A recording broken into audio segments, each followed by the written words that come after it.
Guys, it's Chris here from Arcade Rescue 911. Today, we're going to show you how to fix a very common problem on a G805 black and white vector monitor, commonly found in Asteroids, Asteroids Deluxe, BATTLEZONE, and many other games. So stay tuned.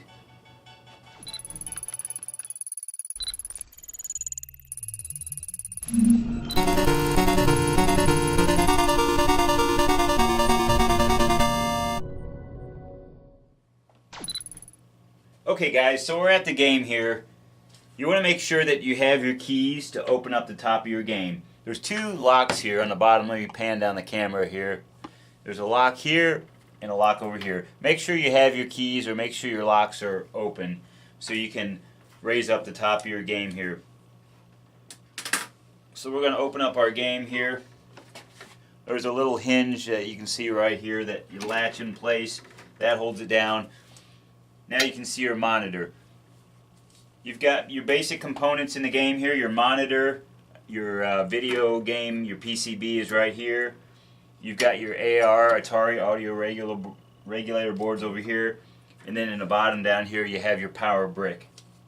So in our case here, we're going to pull the monitor out for this repair. As you can see here, there's 4 screws. And this is a 13-inch black and white vector monitor. So we're going to take these 4 screws out. Before we do that, we want to go ahead and unplug the monitor connector down here. It's a Molex plug. And it's got it's a 12-pin Molex plug. So I've got mine unplugged here. That's what's going to tie this monitor into the game. So once that's unplugged, you can take your 4 screws out, and then we can pull this monitor out and take it to our bench. So let's do that.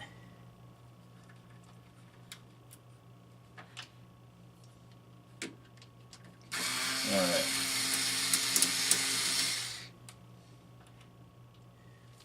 Now the repair we're going to do today fixes a common problem with these black and white vector monitors where they collapse down. We're going to reflow the pins and the solder on the deflection board here. Alright, so we got our, let me set my screwdriver down here. We got our monitor unscrewed and we got it unplugged. So this monitor will pull straight up and out of the game. And as you can see, here's our monitor. It's a very small monitor. Again, this is a 13-inch black and white vector monitor. So we got the monitor pulled and it's on our bench. The first thing you want to do, guys, is discharge your monitor. You can do that with a discharging probe. If you haven't discharged a monitor before, you might want to refer to the video that I have posted on my channel here in the description. I did a video on doing this, I believe it was last year. So anyways, you just want to double check that your monitor has been discharged. I'm putting the lead underneath the anode cup, and I've got this on ground. So our monitor has been discharged. Sometimes you'll hear a pop. Not all the time though. So we want to pull the board out of here. I call it the chassis board, but the deflection board out of here. There's going to be 2 screws and a clip on the back end of it, the clips that hold it on. Actually, before you take your screws out, I've already got one of mine pulled out. You want to unplug your plugs here. Now these are keyed, but if you're not sure where they go, then you might want to take a picture with your cell phone. There's going to be 4 plugs. Alright. Again, you can always take a picture of those plugs if you don't remember where they go. But they are keyed. Those go to your transistors and your tube and stuff. Alright.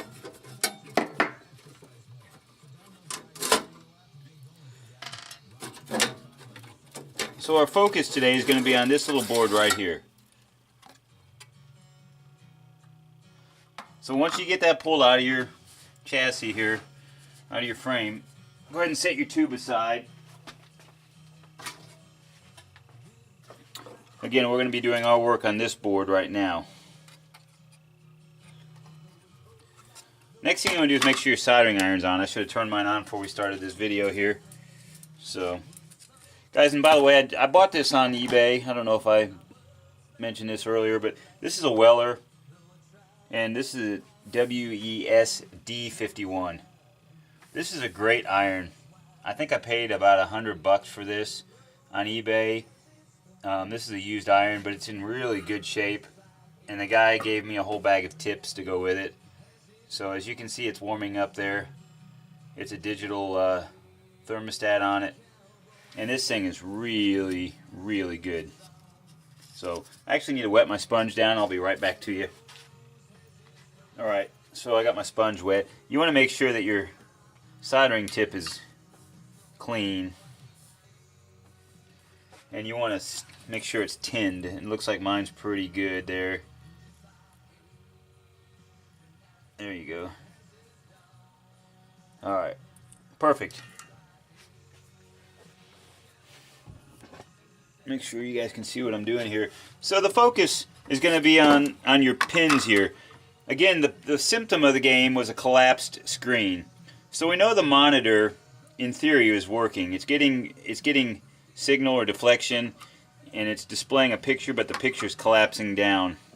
So typically, you want to check all your pin connectors here.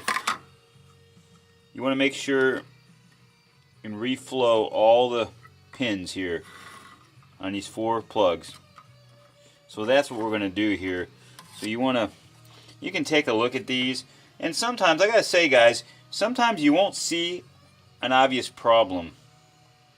That doesn't mean there isn't cold solder or a problem with the connectors or a broken connection here on the back on the trace. I don't see anything really jumping out at me. A couple of the pins definitely feel loose a little bit. So this is a good starting point, though, if you have that problem with your monitor. So we're going to start here on one side, and we're going to hit each one of these pins. And you basically what you want to do here is heat them up.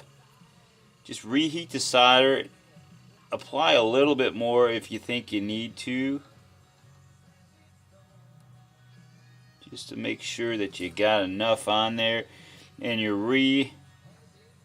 I guess you could say, firming up the solder on these pins here.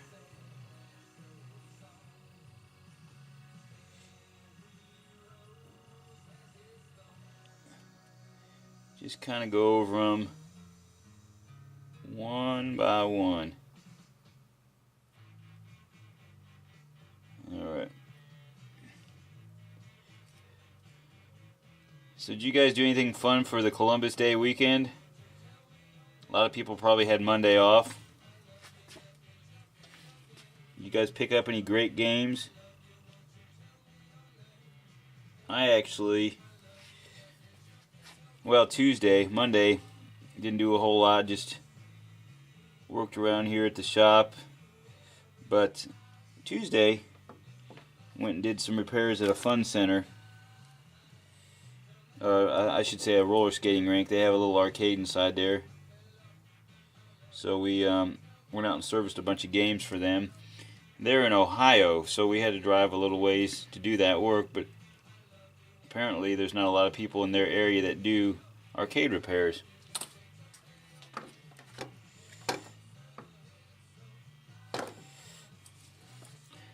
You just want to look at these real close here and make sure you got plenty of solder on here, and it's not, you're not jumping any of your traces here.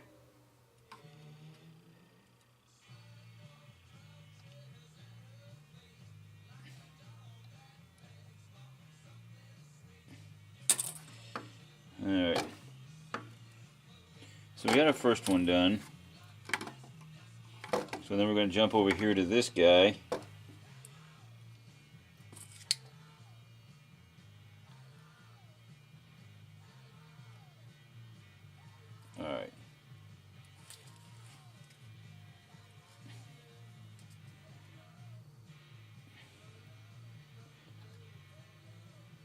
some people may tell you that they desolder the original solder and put new solder on here, but I don't ever see the need to do that. I just heat up what's on here and go over it again.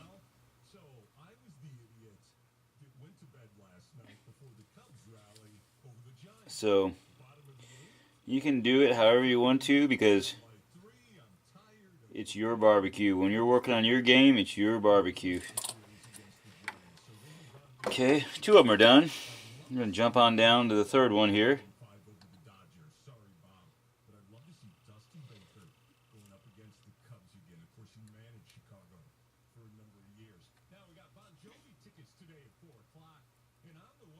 Okay.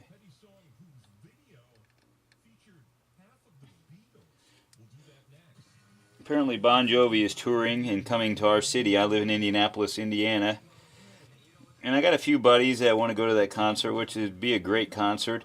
You know, these bands from the 80s, these hair bands that are touring nowadays, aren't going to be around and able to tour for much longer. As you know, Motley Crue has hung up the hats, so to speak, for the band as a whole. And I went and saw that final farewell tour. They came twice to town. I didn't know they were going to come twice. The first time we saw them at Verizon Wireless. It's an outdoor venue center here in Indianapolis. And I got to say, I wish I would have waited and saw them at the Bankers Life Fieldhouse, which is also in our town, for the indoor show. I'm not a big fan of the outdoor venues as I used to be. But anyways, so we saw Motley Crue. It was a pretty decent show. I mean, it left a little bit to be desired, as far as, you know, the overall performance. You know, but on the flip side, you know, it was kind of cool to see the very last show, or one of the last shows, the last tour, I should say, for Motley Crue. So. Anyways, with Bon Jovi, it's kind of the same thing. If you don't see them now, you probably won't have much opportunity to see them. And you know, these guys they're hard to sing these songs that they sang back when they were younger and stuff like that too. Their voices have changed. But the tickets were insane for the price. They're coming to Bankers Life, which again is in the indoor venue here. It's our basketball stadium. And for the NBA, but for the Pacers, their ticket prices for a nosebleed seat's like $57, and that's just a lot of money. So I don't know if I'm going to go or not, and I don't know who they're touring with. They got a lot of great songs, so there's a chance that they may be coming by themselves. So guys, this looks pretty good. I'm done with all 4 pins.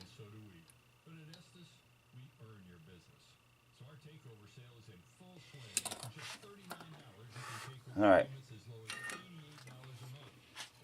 So we've reflowed all the pins on our board here. Now's a good time to kind of look over everything else.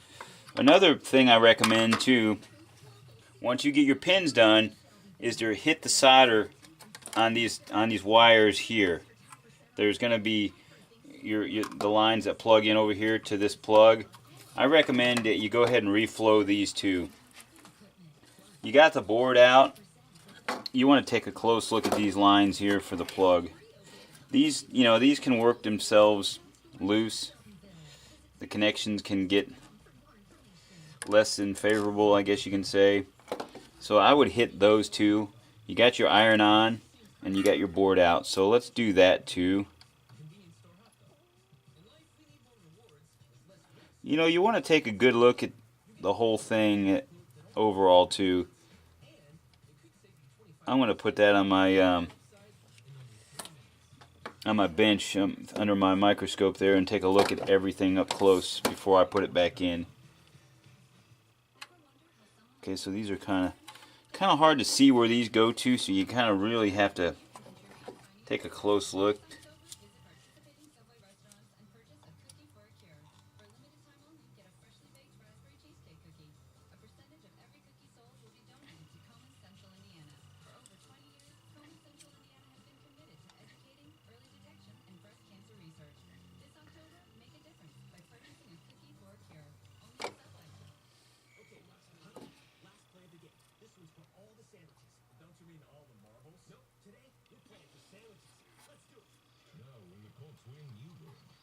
Okay.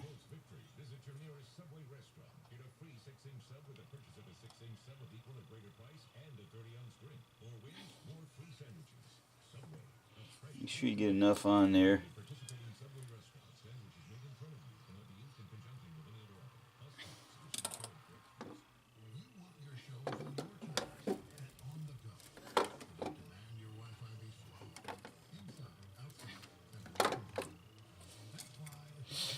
Again, it's kind of hard to see where these go sometimes.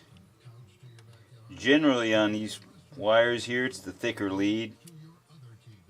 You look on the back side, you'll see a thicker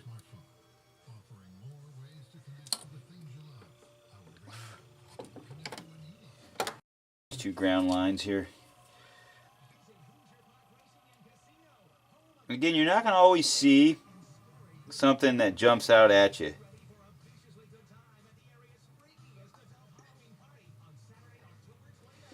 I fix probably 4 of these a year.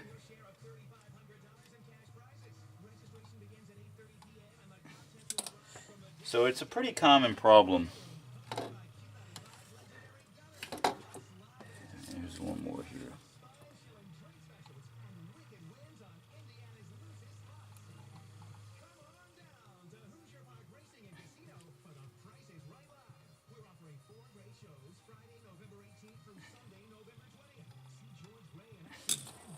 All right. So we're all done. Take a close look at everything on here. Make sure that everything looks good. You don't see any capacitors that are blown out or anything like that. I mean, that's gonna, if you got a bad cap, that's gonna cause a totally different problem. So I'm thinking if you're watching this video and you have a flat line on your Asteroids monitor, then this should be a good place to start. Alright, so let's stop the video here and let's take the camera back to the game. Actually, let's put the chassis back into the tube here, and then we'll stop the camera. And guys, if I didn't mention this, I do apologize. If you ever want to see what monitor you have, this is an 805, a G805 monitor. I'm trying to see what that tag says. I believe. Anyways, it's tags right down there. All right, so let's get this back in here.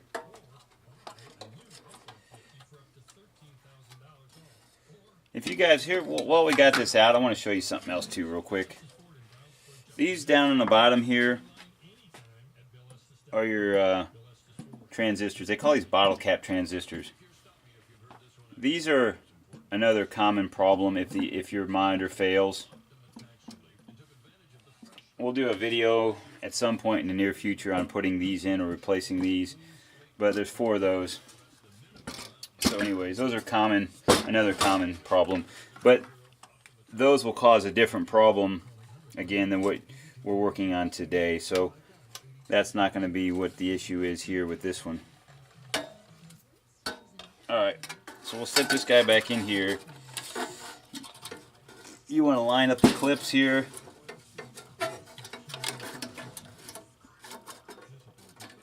And you got a couple screws.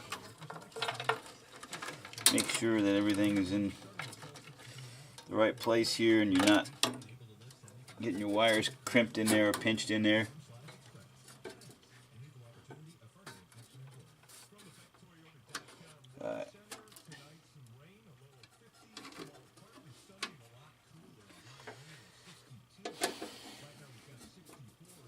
There we go.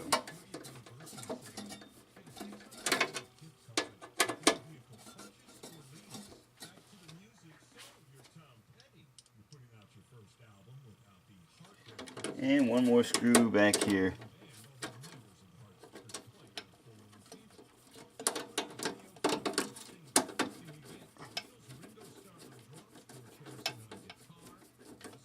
Alright, Couple more turns on that.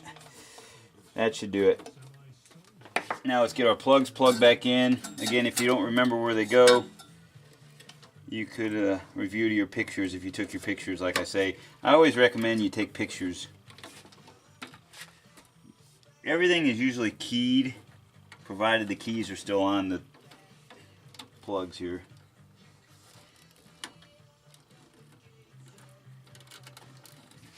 Alright, one more back here. Alright. I can't see, guys.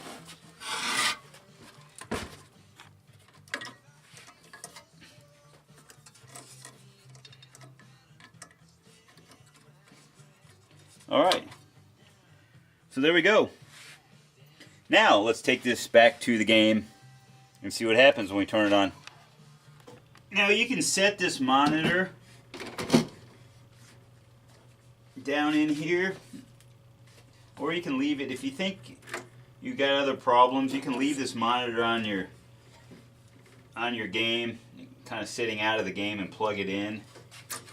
But I feel like we're gonna have success here in doing this repair, so I'm gonna go ahead and slide it down into the game. And actually, it goes this way. So I'm going to go ahead and set it down in there. You know what, I guess I won't do the screws just in case. Grab your plug down here. Make sure you plug it back in. Alright. Now, I've got to find a power cord.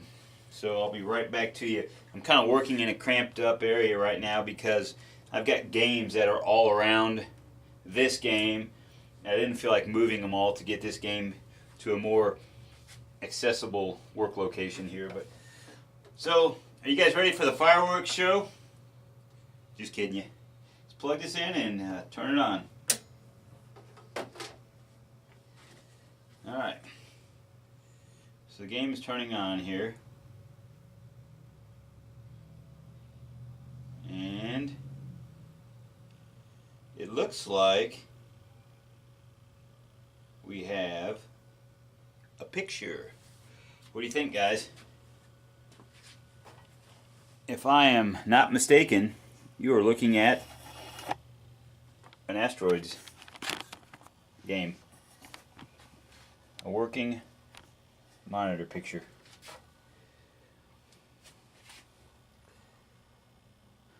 So, we'll put this top down here and we'll let this guy run. Looks very good, actually. So guys, thanks for tuning in today. Thanks for checking out our little tech video.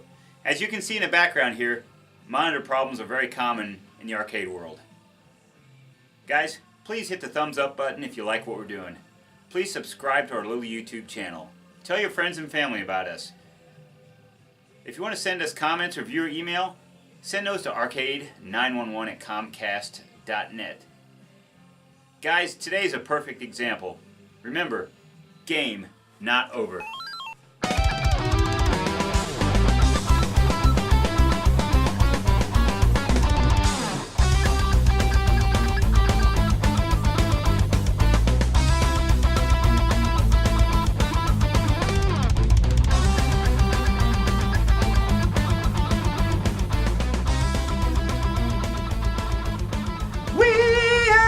Champions! Bravo! I loved that. Oh, it was great. Well, it was pretty good. Well, it wasn't bad. Well, there were parts of it that weren't very good, though. It could have been a lot better. I didn't really like it. It was pretty terrible. It was bad. It was awful. It was terrible. Get him away! Hey, boo! Boo!